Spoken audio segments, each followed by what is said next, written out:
Hace unas 2 semanas atrás, la agencia de noticias BBC publicó varios reportajes que ilustran el contraste de lo que vamos a estudiar el día de hoy, si el Señor lo permite.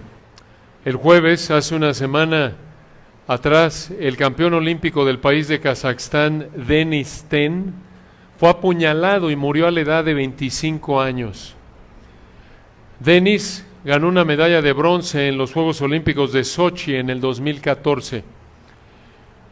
Ese jueves 2 hombres intentaron robarle los espejos al coche de Deniz y fue en ese momento cuando lo apuñalaron en el muslo y después de haber sido llevado al hospital murió 3 horas después.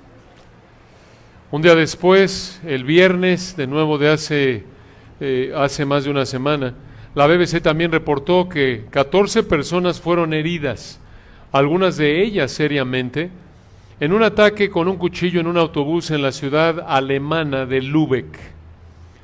Y el mismo viernes de hace una semana la BBC reportó que un traficante de 26 años y de nacionalidad estadounidense esconde paquetes con droga en el depósito de gasolina de un coche. El artículo continúa describiendo que este joven va a llevar la droga desde Tijuana, México, a Estados Unidos, de donde volverá con armas de fuego. Algunas de las armas que entran ilegalmente en México desde Estados Unidos, nos dice el reportaje, son usadas en las 76 muertes que estadísticamente se producen cada día en México y todas relacionadas con el narcotráfico. El artículo continúa y nos dice que el 2017 fue el año más violento de las últimas 2 décadas, según datos del Secretariado Ejecutivo del Sistema Nacional de Seguridad Pública. Murieron más de 28,000 personas, una media de una cada 18 minutos el año pasado. Estamos hablando de 3 personas por hora, aproximadamente. Y concluye el artículo diciendo que desde que el gobierno mexicano declaró la guerra al narco en 2006, al menos 170,000 personas murieron por causas relacionadas con el crimen organizado. Son cifras trágicas. Estas noticias reflejan la realidad del mundo en el que vivimos. Sea Kazajstán, Alemania, México, cualquier otra parte del mundo, la paz y la seguridad no están garantizadas. Y esto se debe al pecado. Y debido al pecado, desde Génesis 3, el ser humano vive en un mundo en donde no hay paz ni seguridad. Recordarán que en Génesis 3, versículos 14 al 19, Dios maldijo al hombre debido a su pecado. Y esta maldición es la causa por la que hay animales depredadores, animales carnívoros. Esta es la causa por la que ciertos animales pueden dañar y hasta matar a un ser humano. Y esta maldición también es parte de la causa por la que aún en la sociedad humana no tenemos paz ni seguridad. Vivimos en contiendas, divisiones, enemistades, odiando a otros y siendo odiados por otros. Vivimos en pleitos, guerras, siendo egoístas, pensando en satisfacer nuestros deseos y con mucha frecuencia queremos satisfacer nuestros deseos aun si esto implica pecar contra otros. La soberbia, el egoísmo del ser humano es tal que muchos están dispuestos a robar, a lastimar e inclusive matar a otros con tal de que sus deseos personales sean satisfechos. Y podríamos citar muchas otras ilustraciones, pero pensando en la primera que mencionamos, este joven de 25 años muerto, un campeón olímpico por 2 hombres que le quisieron robar dos espejos del auto, así como a diario pasa en nuestra ciudad y alrededor del mundo.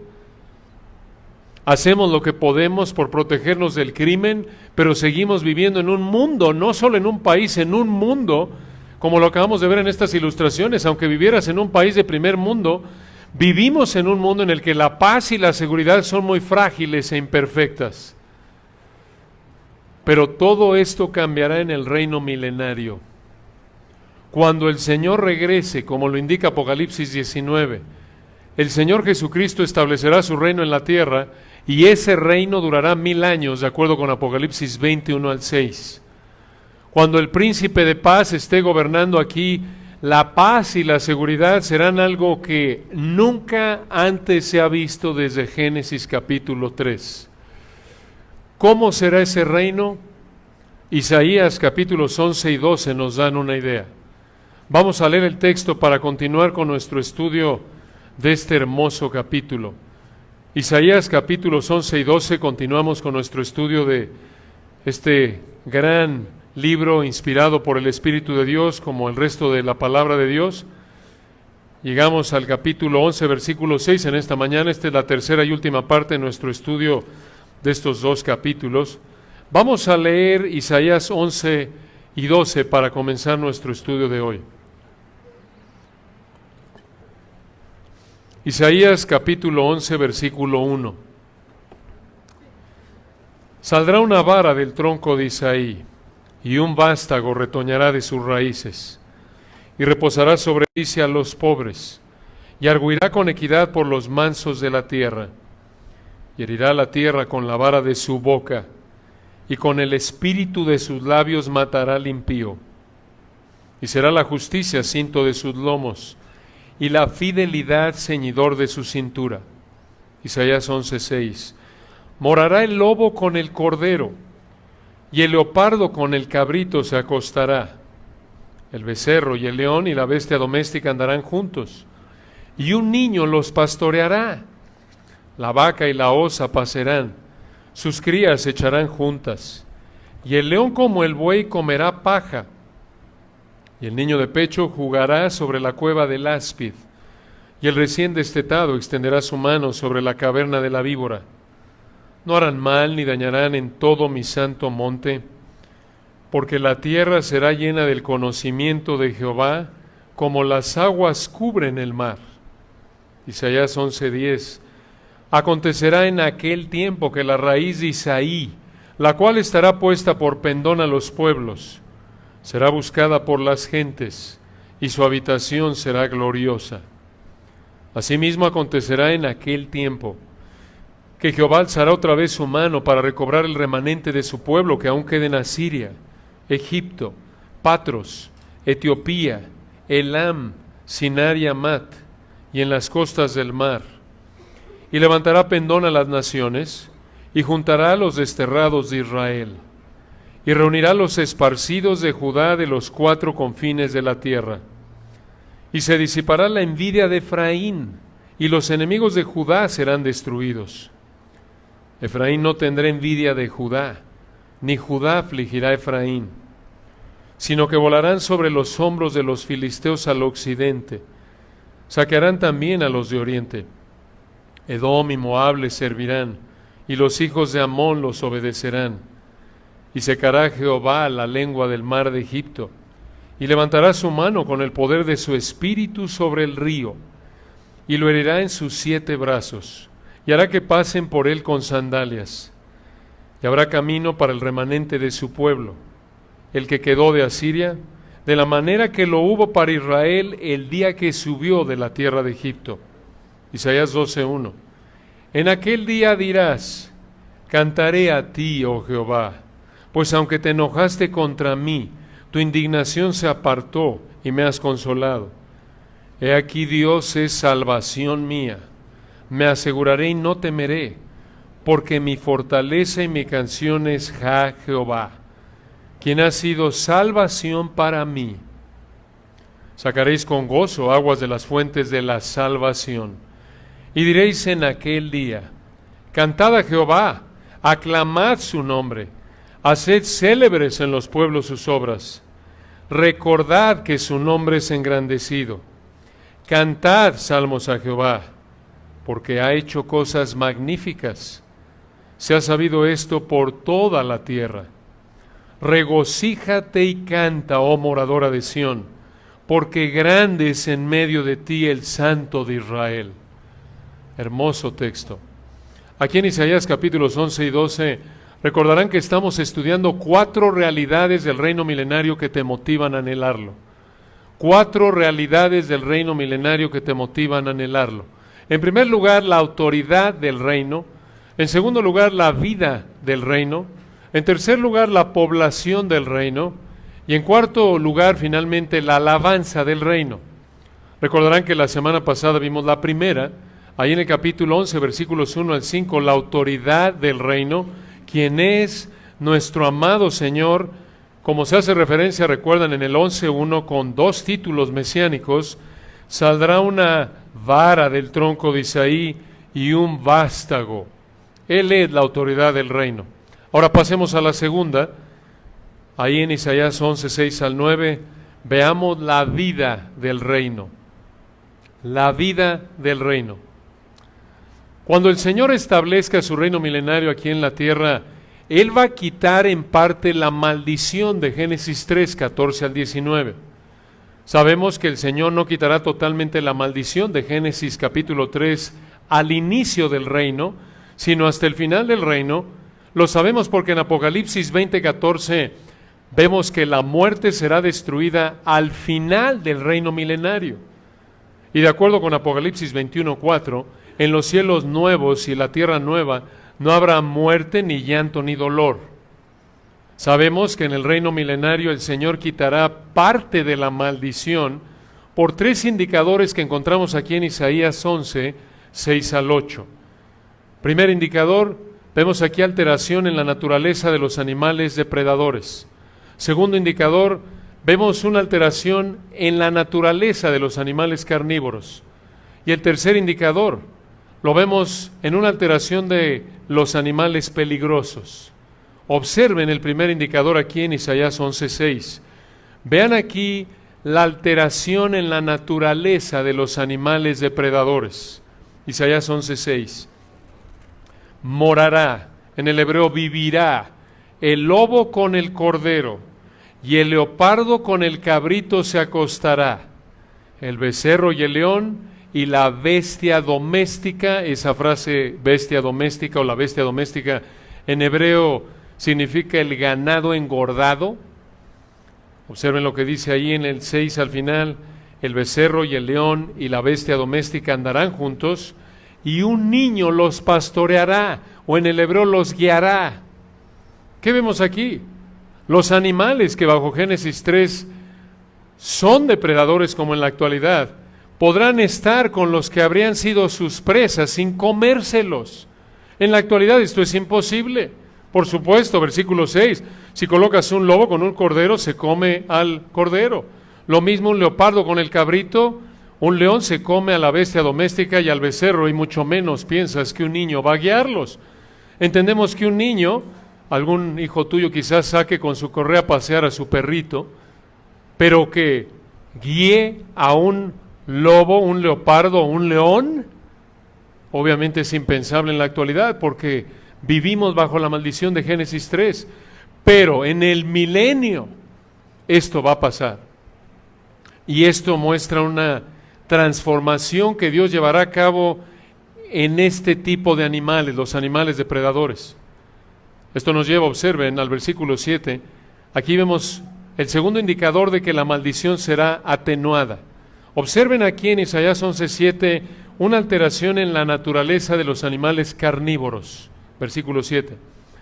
La vaca y la osa pasarán. La idea es que van a comer pasto juntas. Versículo 7 continúa. Sus crías se echarán juntas, y el león como el buey comerá paja. Observen, los animales que desde Génesis 3 son carnívoros, como la osa y el león, versículo 7, en el reino milenario van a ser herbívoros. Recuerden que así eran los animales antes de que Adán y Eva pecaran, y esto nos recuerda que hay una relación en la transformación de haber sido herbívoros antes de Génesis 3, ahora ser carnívoros, y después en el milenio a ser otra vez herbívoros.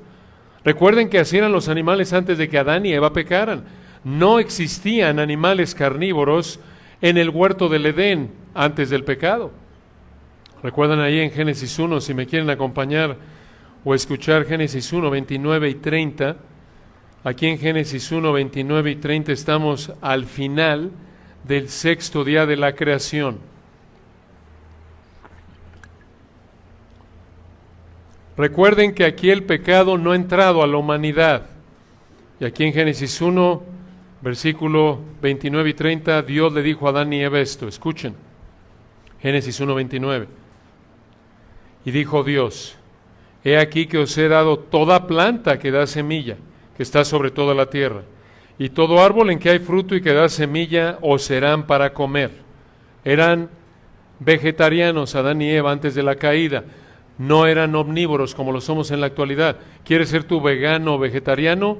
No puedes decir, bueno, ahí está, es bíblico. No, esto fue antes de la caída.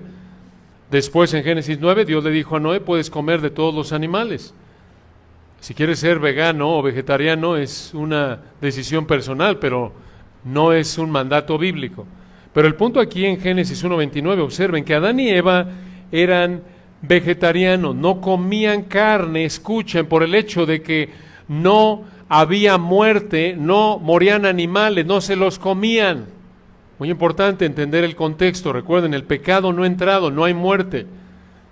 Recuerden, Romanos 5:12, por tanto, como el pecado entró en el mundo por un hombre, y por el pecado la muerte. Como no hay pecado, no hay muerte. Y por lo tanto, únicamente son vegetarianos, Adán y Eva. Y lo mismo, versículo 30, para los animales. Únicamente había animales herbívoros aquí antes de que el pecado entrara. Génesis 1:30. Y a toda bestia de la tierra, y a todas las aves de los cielos, y a todo lo que se arrastra sobre la tierra en que hay vida. Toda planta verde le será para comer. Y fue así. Pero, en el capítulo 3, recuerdan, Adán y Eva pecan, y a partir de ahí la naturaleza de los animales que ahora conocemos como carnívoros, depredadores, cambia. Y ahora hay animales carnívoros. Por eso avanzamos en la revelación bíblica y pasamos, por ejemplo, al libro de Job, capítulo 38, versículo 39, y Dios le pregunta a Job, en Job 38, 39, ¿cazarás tú la presa para el león? Obvio, la presa no es que Dios le iba a dar un matorral al león, no, un animal. E inclusive ahí en 1 de Samuel 17, ahí cuando David, recuerdan, siendo el pastor, está hablando con Saúl y dice en 1 de Samuel 17, observen ya en esta época, de este lado de la maldición, observen el cambio, 1 de Samuel 17, 34, recuerden que David era pastor y tenía que proteger a su rebaño de animales que pudieran comérselo. Y por eso, en 1 de Samuel 17, 34, nos dice que David respondió a Saúl, tu siervo era pastor de las ovejas de su padre. Y cuando venía un león o un oso y tomaba algún cordero de la manada, salía yo tras él y lo hería y lo libraba de su boca. Y si se levantaba contra mí, yo le echaba mano de la quijada y lo hería y lo mataba en milenio, como lo acabamos de ver aquí en Isaías 11, en donde inclusive versículo 6, un niño va a poder guiar estos animales depredadores. Entonces, en el futuro, la vida en el milenio, mucha atención, va a ser parecida a la vida de Adán y Eva antes de que pecaran, en que no habrán animales carnívoros. ¿Por qué? Porque Dios va a suavizar los efectos de la maldición de Génesis 3. Recuerden, no lo va a quitar de manera total, pero sí los va a atenuar, los va a suavizar. Y observen aquí en Isaías 11:8 el tercer indicador de que la maldición será atenuada. Observen aquí en Isaías 11:8 la naturaleza de los animales peligrosos siendo alterada. Isaías 11:8. Y el niño de pecho jugará sobre la cueva del áspid, en el hebreo cobra, y el recién destetado extenderá su mano sobre la caverna de la víbora. El niño de pecho, un niño que es tan pequeño que todavía come de su madre, va a jugar sobre la cueva de la cobra. Y el que apenas es un pequeño, el que recién destetado, el que está empezando ya a comer sólidos y que de hecho ya avanzó a tal grado que ya no necesita de la leche de su madre, ¿va a extender su mano sobre la caverna de la víbora? En la actualidad no dejas que tu bebé juegue cerca de una cobra. Obvio, ni siquiera en el centro comercial ahí en Mascota. No llegas y dices, oiga, tendrá esa serpiente que está, esa cascabelita que está ahí en la pecera, porque llegan a vender, ustedes saben, en estas tiendas, serpientes venenosas. ¿Me la presta porque a mi bebé le encantan las serpientes? Por supuesto que no. Versículo 9, observen la transformación. Isaías 11:9. no harán mal, ni dañarán en todo mi santo monte. ¿Qué monte es este? Este es el monte del templo, en Jerusalén. Esto indica de nuevo que este reino es terrenal, no celestial. Y esto está en armonía con Ezequiel, capítulos 40 al 46. Ahí vemos que habrá un templo en Jerusalén, aquí en la tierra, durante el reino milenario. Y los que tomaron el estudio de Ezequiel con nuestro pastor Toño recordarán esto. Si quieren repasarlo o estudiarlo a fondo, también los que no estuvieron en ese estudio pueden pasar ahí a la mesa de sermones con Ricardo y Chelita Herrera o consultarlos, buscarlos ahí en la internet. Pero la idea aquí es que el reino estará en la tierra, no en el cielo. Y en la época del reino terrenal, estos animales peligrosos en la actualidad, o que son peligrosos en la actualidad, en el milenio van a ser inofensivos. Y aquí el versículo 9 apunta que también habrá un cambio en los habitantes del reino milenario. En la actualidad, en la humanidad hay maldad, conflicto, muerte, no solo en Jerusalén, sino en toda la tierra. Pero aquí el versículo 9, observen de nuevo, nos dice, no harán mal, ni dañarán en todo mi santo monte, no habrá nada de esto. ¿Por qué? El final del versículo 9 nos da la respuesta. Porque la tierra será llena del conocimiento de Jehová, como las aguas cubren el mar. Esto significa que toda la población de la tierra del reino milenario, al principio del reino va a ser creyente, va a conocer al Señor. Será en el reino milenario cuando el Señor, recuerden, cumpla el nuevo pacto con Israel al salvarlos, según Jeremías 31-34. Al inicio del reino milenario, todo habitante de la tierra será creyente, salvo, perdonado por Dios. Esto va a contribuir a que, versículo 9, no hagan mal ni dañen en todo el santo monte de Dios, en el templo. Entonces aquí en Isaías capítulos 11 y 12 vemos 4 realidades del reino milenario que te motivan a anhelarlo.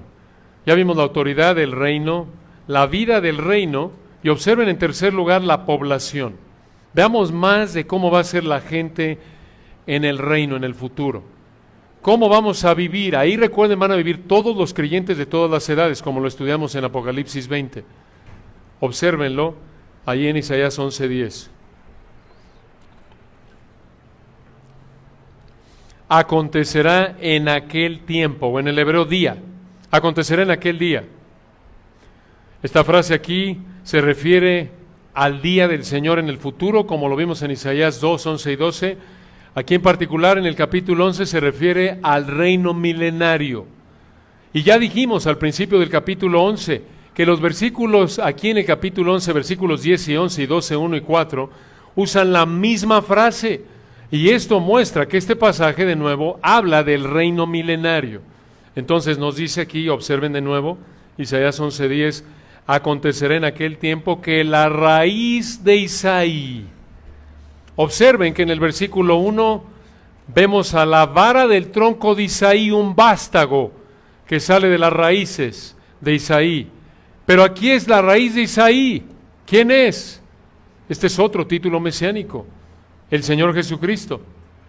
Pero ¿por qué es llamado aquí en Isaías 11, versículo 10, la raíz de Isaí? Porque Él es el origen de Isaí.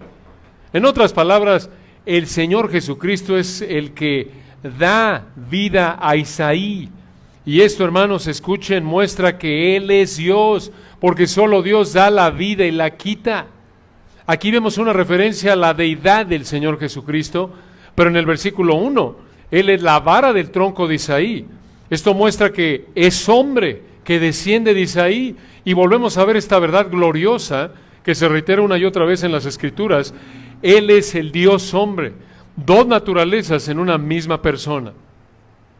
Estas dos verdades son afirmadas por el Señor mismo en Apocalipsis 22:16. Y de nuevo también Toño ya cubrió este texto, lo pueden ver a fondo si quieren escuchar los sermones de Apocalipsis. Pero escuchen lo que dice Apocalipsis 22:16. Yo, Jesús, he enviado mi ángel para daros testimonio de estas cosas en las iglesias. Yo soy la raíz y el linaje de David. Él es la raíz de David porque dio vida a David, porque Él es Dios. Pero también es el linaje de David porque fue descendiente de David, porque es un humano. Él es el Dios hombre. Ya habíamos visto, recuerdan esto en Isaías 9:6, allá atrás, porque un niño nos es nacido, hijo nos es dado, Él es humano, nació de una mujer como cualquier otro ser humano, y continúa Isaías 9:6, y el principado sobre su hombro, y se llamará su nombre admirable, consejero, Dios fuerte, Padre eterno, príncipe de paz. Este es el niño que es Dios, el Hijo que es el Padre eterno. Él es entonces, versículo 10, la raíz de Isaí, pero también es la vara del tronco de Isaí. Recuerden que Isaí es el papá de David. Observen de nuevo aquí en el versículo 10, que dice al principio, acontecerá en aquel tiempo que la raíz de Isaí. Y ahora el versículo 10 nos describe tres realidades de aquel tiempo, del tiempo futuro, del reino milenario, pero específicamente tres realidades de la raíz de Isaí, del Señor Jesucristo, en el milenio. Observen, primera realidad, versículo 10, la cual estará puesta, o en el hebreo estará de pie o estará levantada, por pendón, quiere decir bandera o señal, igual que en el versículo 12, por pendón a los pueblos. ¿Qué significa esto? El Señor aquí es presentado como un pendón, como una bandera que las naciones van a seguir. Segunda característica, observen, de la raíz de Isaí durante el milenio, versículo 10, siguiente frase.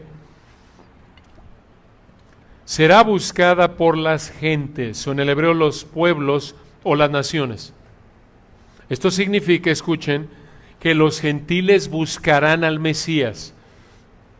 Esto muestra que tendrán confianza en Él. ¿Por qué? Porque versículo 9, porque la tierra será llena del conocimiento de Jehová, porque todos van a ser creyentes, obviamente lo van a buscar. ¿Ha pasado esto en algún momento de la historia, que todo el mundo busque al Señor Jesucristo? No, esto es futuro aún. Y esto es algo que cumplirá la promesa que Dios le hizo a Abraham, cuando le dijo que mediante su simiente todas las naciones de la tierra serían bendecidas. ¿Recuerdan? Génesis 2:3. Esa simiente, ese descendiente es Cristo. Romanos 15:12 indica que esta profecía está siendo cumplida en parte durante esta época de la iglesia, pero va a ser cumplida de manera total en el milenio. Ahora observen en el versículo 10 al final, la tercera característica de la raíz de Isaí durante el milenio. Y su habitación, o en el hebreo, su lugar de reposo, y su habitación será gloriosa. Esto significa que el lugar donde vive el rey es prominente, exaltado, es un lugar de realeza. Ahí vive el rey y es esplendoroso. Y continúa, versículo 11. Asimismo acontecerá en aquel tiempo, en el hebreo aquel día, de nuevo, en el tiempo del reino milenario futuro, aquí en la tierra, versículo 11, asimismo acontecerá en aquel tiempo que Jehová el Señor, en el hebreo, Adonai, recuerden, el que tiene el control y autoridad supremos, alzará, o en el hebreo extenderá otra, o por segunda vez su mano, observen el texto, versículo 11, otra, o por segunda vez en el hebreo más preciso, otra vez su mano para recobrar el remanente de su pueblo que aún quede en Asiria. Esto es al este de la tierra de Israel, desde el punto de vista de este texto, en ese momento histórico. Continúa, Egipto al sur, Patros al este. Todo esto recuerden desde el punto de vista de la tierra de Israel. Etiopía, que es Cush o Nibia al sur. Elam, Sinar, que es al este, Babilonia.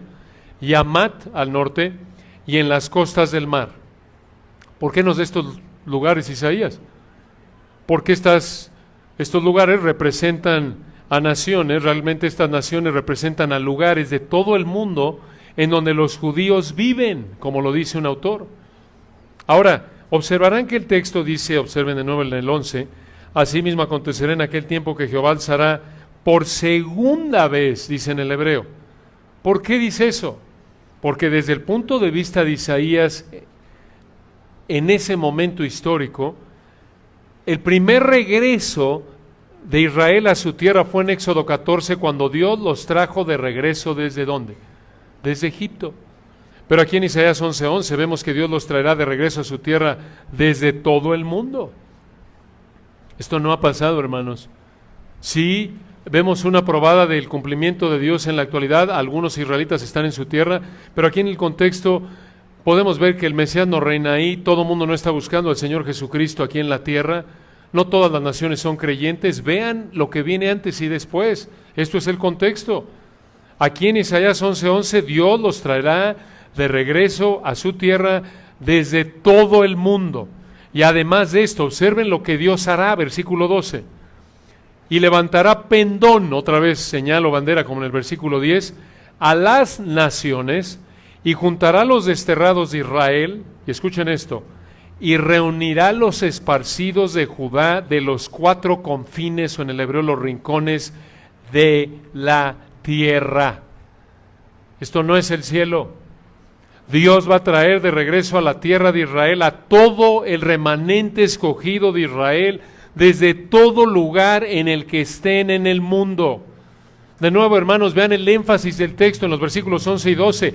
Estos son lugares aquí en la tierra. Esto no es en el cielo, esto es en la tierra y esto va a pasar. Esto vuelve a indicar que es el reino milenario aquí en la tierra. Vean el versículo 13.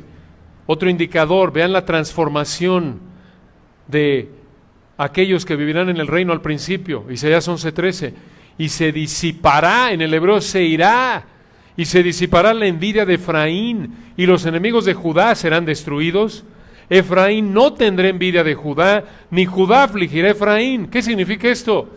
Efraín y Judá representan los dos reinos en los que se dividieron las 12 tribus en Primero de Reyes 12.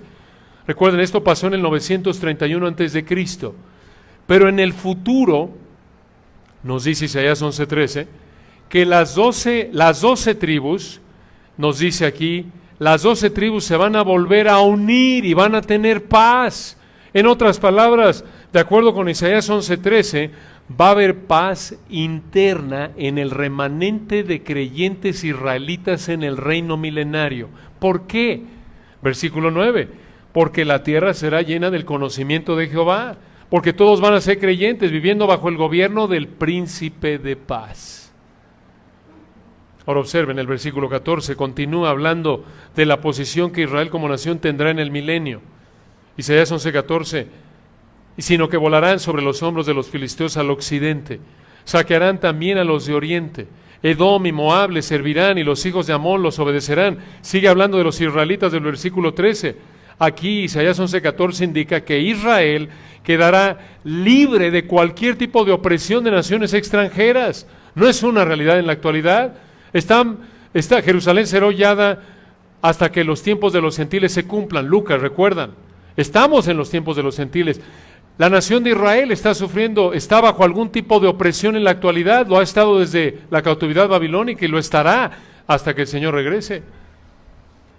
Y el versículo 14 también indica que Israel, la nación de Israel, será la nación dominante en el milenio. Versículo 15. Y secará Jehová la lengua del mar de Egipto, y levantará su mano con el poder de su espíritu sobre el río. Aquí la palabra río en hebreo se refiere al río Éufrates, y concluye el 15, y lo herirá en sus 7 brazos, y hará que pasen por él con sandalias.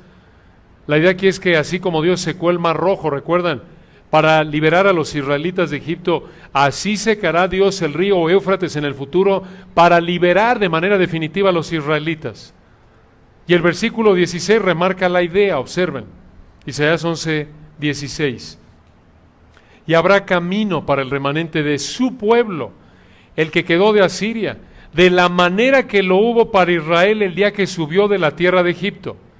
Hermanos, esto, cuando lo oyeron los israelitas de la época de Isaías, cuando oyeron esto más bien, cuando esto lo oyeron los israelitas por primera vez, la audiencia original de Isaías, allá por el 700 antes de Cristo, cuando oyeron esto habría sido una fuente de aliento inmenso, porque recuerden que en el capítulo anterior, en el capítulo 10, Dios había dicho que usaría a Asiria para juzgar el pecado de Israel, y aquí les dice, los voy a liberar en el futuro, van a ser la nación dominante, y no solo eso, sino que las naciones que en la actualidad los oprimen, van a ser creyentes también, y van a buscar a la raíz de Isaí también.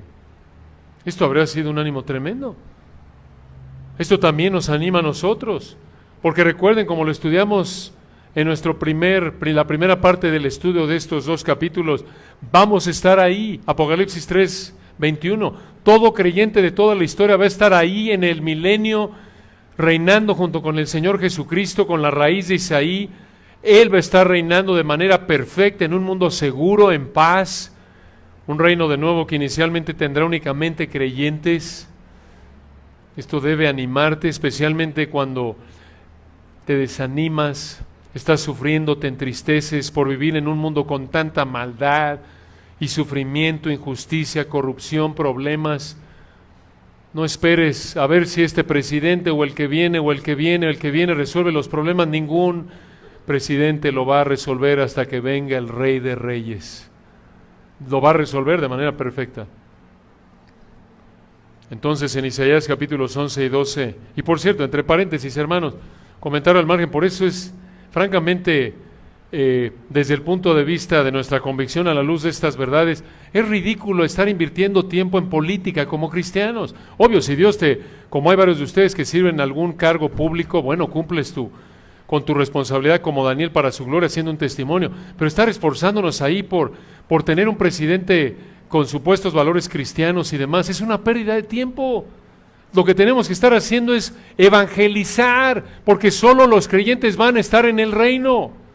Y lo hemos dicho muchas veces, aunque tuviéramos un presidente cristiano y aún México fuera regido por la ley y hubiera cero impunidad, cero injusticia, aún así, si la gente no se arrepintiera y creyera en el Señor, se iría al infierno. ¿Y de qué aprovecharía el hombre, adaptando ese versículo, si tuviéramos una sociedad, una nación de primer mundo, una potencia económica? ¿De qué aprovecharía si tuviéramos todo eso y todo el mundo se fuera al infierno? De nada. ¿Se dan cuenta? Esto es lo que nos debe preocupar. La necesidad más grande de la gente, que es su salvación. Invertir ahí nuestras energías, todo enfocarlo ahí. Porque recuerden, únicamente creyentes van a estar en el reino. Únicamente. Entonces aquí en Isaías 11 y 12 encontramos 4 realidades del reino milenario que te motivan a anhelarlo. Ya vimos la autoridad del reino, quien es la raíz de Isaí, la vida del reino, en donde la maldición va a ser atenuada, la población del reino, creyentes únicamente al comenzar, y finalmente observen, para terminar, en cuarto lugar, la alabanza del reino. La alabanza del reino, aquí en Isaías 12. Isaías 12.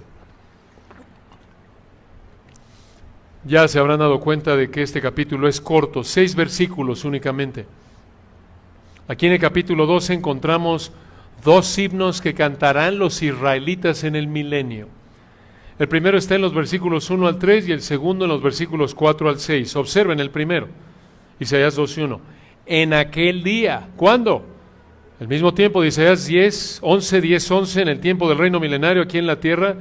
Aquí en Isaías 12:1 al 3 vemos este himno que cantarán los israelitas cuando el remanente escogido de israelitas ya esté en la tierra de Israel, como lo vemos al final del capítulo 11. Cuando la raíz de Isaí esté reinando, cuando comiencen los 1000 años del reino, observen lo que van a cantar los israelitas al principio del reino milenario. 12:1. En aquel día dirás, cantaré, en el hebreo te alabaré a ti, oh Jehová. Observen que van a cantar por 2 razones, y observen que cantan a Jehová. Recuerden, este nombre de Dios apunta a que Él es el autoexistente, el eterno. Este es el nombre de pacto de Dios. Y observen que de manera repetida se usa este nombre aquí. Aparentemente el Espíritu Santo está mostrando que el Dios del pacto, Jehová, el que no cambia, es fiel y cumplirá lo que ha prometido a su nación escogida. Entonces, van a cantar por 2 razones. La primera, versículo 1. Pues aunque te enojaste contra mí, tu indignación se apartó y me has consolado. Ellos van a cantar porque Dios dejará de estar enojado con ellos y los habrá consolado. Esto es, Dios va a apartar su enojo en contra del pecado de Israel porque por la gracia de Dios se van a arrepentir y van a creer en el siervo de Jehová, en la raíz de Isaí, el único que los puede salvar, como dice el versículo 2. Y observen aquí en Isaías 12:2, la segunda razón por la que los israelitas cantarán en el milenio. Dice aquí el versículo 2, he aquí, recuerden, en el hebreo esta frase enfatiza lo que viene. Y aquí la atención es para Dios. Observen, Isaías 12:2. Dios, quien es la única fuente de salvación. Isaías 12:2. He aquí, Dios mía. No dice Dios es salvación y punto. No. Dios es salvación mía. Esto muestra canal. Y una vez que Dios sea su salvador personal, observen, aquí en el versículo 2, el judío en el reino milenario va a decir al final del 2, me aseguraré y no temeré, porque mi fortaleza y mi canción es Jehová, quien ha sido salvación para mí. Observen el énfasis en salvación, versículo 2, dos veces, versículo 3, salvación al final. Y aquí observen también en el versículo 2 que dice Jehová. Este nombre Jehová enfatiza una vez más que Dios es el que guarda el pacto. Y esto lo celebrarán estos israelitas en el futuro, en el reino milenario aquí en la tierra, porque es ahí cuando van a disfrutar del cumplimiento de los pactos abrámico. Van a estar en la tierra, sirviendo en el templo. Davídico, ahí va a estar el descendiente de David, el Señor Jesús reinando en el trono aquí en la tierra, y el pacto nuevo cuando todos los israelitas sean salvos. Ahí, en el reino milenario. Esto es glorioso, hermanos. Recuerden, esta es una de las razones por las que creemos que el reino está por venir aquí en la tierra, porque Dios tiene que cumplir estos pactos. No se han cumplido en la actualidad y se van a cumplir en el milenio. Observen, versículo 3, cómo concluye este primer himno de Isaías, Isaías 12:3. Sacaréis con gozo aguas de las fuentes de la salvación. La idea es que estos israelitas van a disfrutar del gozo de ser salvos. Y observen aquí el segundo himno que cantarán los judíos en el milenio, versículos 4 al 6. Este himno se caracteriza por imperativos, por mandatos. Aquí en los versículos 4 al 6 vemos mandatos a alabar a Dios. Y la última parte del versículo 6 nos presenta la razón por la que deben alabar a Dios. Veámoslo y concluiremos con implicaciones prácticas para nuestra vida. Versículo 4. Y diréis en aquel día, ¿cuándo? El mismo tiempo del versículo 1, al inicio del reino milenario del Señor aquí en la tierra. Versículo 4. Y diréis en aquel día, cantad, alaben, un imperativo, a Jehová, otra vez al Dios del pacto. Aclamad, invoquen, otro imperativo, su nombre. Su nombre, ¿quién es Él? Sus atributos, recuerdan, Éxodo 33. Haced célebres, otro imperativo, o en el hebreo, den a conocer en los pueblos sus obras, otro imperativo, versículo 4. Recordad, en el hebreo mencionen o anuncien que su nombre, otra vez, ¿quién es Él y lo que Él hace? Es engrandecido o exaltado, versículo 5. Más imperativos, escuchen, cantad, otro imperativo, salmos o alabanzas a Jehová, otra vez vean el énfasis, Jehová, Jehová, el Dios del pacto. ¿Por qué? Versículo 5 al final, porque ha hecho cosas magníficas. Y viene otro imperativo al final del 5, sea sabido esto por toda la tierra. De nuevo, vean, tierra, así va a ser en el milenio, Isaías 11:9. Cuando la tierra será llena del conocimiento de Jehová. Como las aguas cubren el mar, así como las aguas cubren toda parte del mar, obvio, no hay parte donde el agua no esté en el mar, así es. No va a haber lugar donde no haya incrédulos al principio del milenio. Y concluye el versículo 6, dos imperativos más. Regocíjate y canta, en el hebreo, grita y grita con gozo. Oh moradora, o en el hebreo la que vive de Sión. Sión, ¿qué es Sión? Jerusalén, donde estará el templo, Isaías 11:9. Y concluye, observen el versículo 6, la razón por la que los creyentes israelitas del milenio deberán alabar a Dios. Isaías 12:6 al final. Porque grande es en medio de ti el Santo de Israel. Si el Santo de Israel está en medio de ellos, es porque ahí está la raíz de Isaí reinando. Entonces aquí en Isaías 12, para terminar rápidamente, encontramos 4 principios para que alabes a Dios como creyente. 4 principios para que alabes a Dios como creyente. Esto ya dijimos, va a ser una realidad en el reino milenario en el futuro. Esto lo van a llevar a cabo los israelitas salvos en el futuro, pero aquí hay principios que se reiteran en el Nuevo Testamento para ti como creyente hoy, en esta época de la iglesia. 4 principios. Primer principio: Dios es el centro de la alabanza. Dios es el centro de la alabanza. Dios es el enfoque o el centro de la alabanza. Ahí lo vemos en el versículo 1. Dirás: cantaré a ti, oh Jehová. Así lo vemos, por ejemplo, en 1 Timoteo 1:17, cuando Pablo dice: por tanto, después de describir que Cristo Jesús vino al mundo para salvar a los pecadores, concluye 1 Timoteo 1:17, por tanto, al Rey de los siglos, inmortal, invisible, al único y sabio Dios, sea honor y gloria por los siglos de los siglos. Amén. Segundo principio, aquí en Isaías 12, la gracia de Dios en tu salvación es la causa de la alabanza. La gracia de Dios en tu salvación es la causa de la alabanza.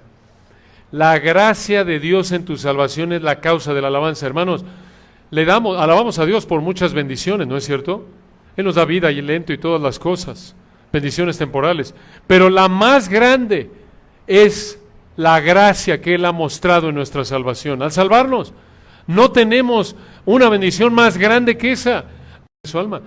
Aunque vivas 100 años y de nuevo seas el más preparado con las mejores calificaciones, los mejores amigos, mejor familia, todo el dinero que quieras, disfrutes de toda la mejor comida, lugares, viajes, eso no te sirve de nada para ganarte el cielo.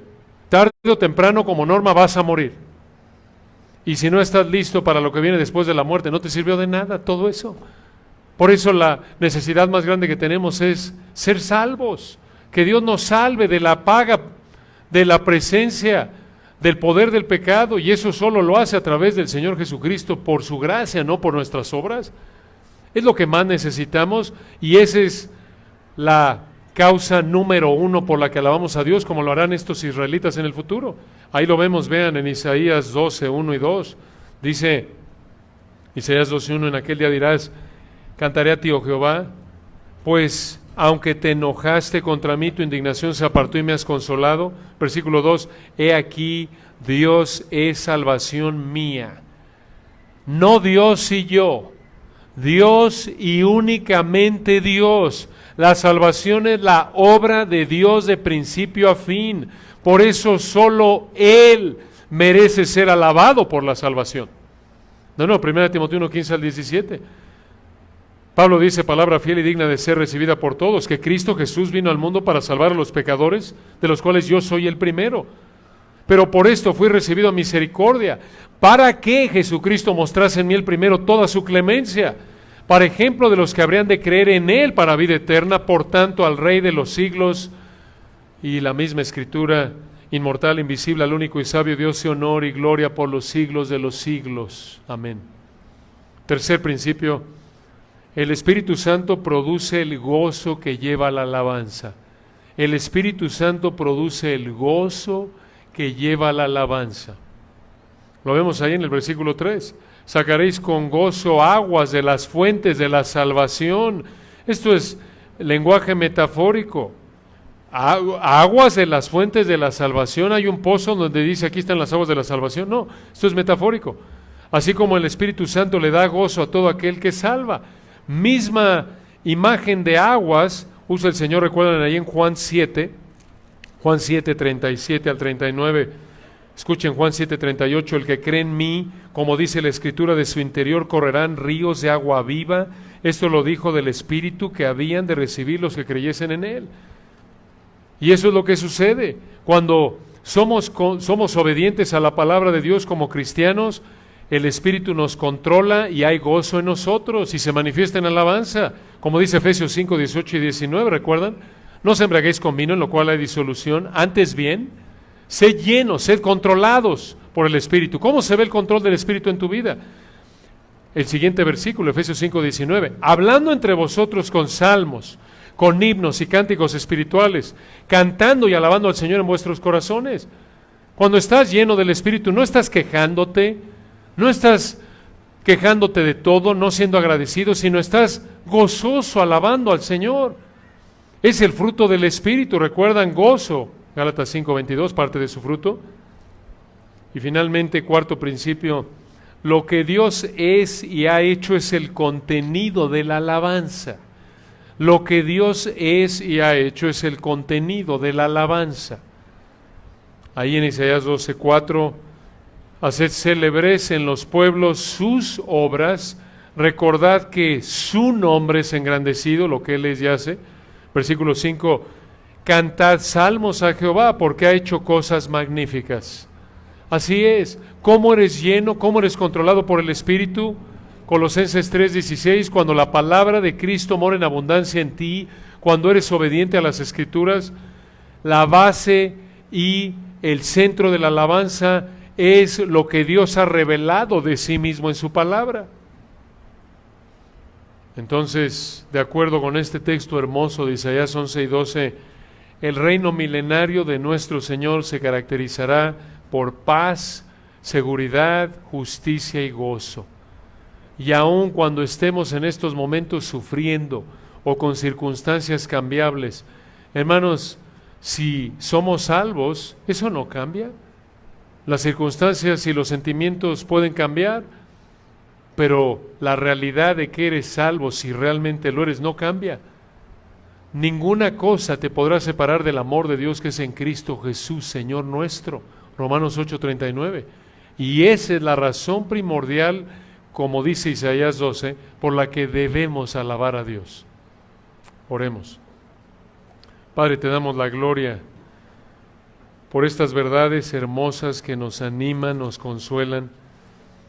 Verdaderamente tú eres el único que es digno de alabanza. A ti te alabamos, te damos gracias por quién eres tú, por lo que tú haces. Gracias por tu gracia en nuestras vidas. Gracias por el gozo que tu Espíritu produce en nosotros. Gracias por enseñarnos quién eres tú y lo que tú haces en tu palabra. Ese es el contenido de la alabanza.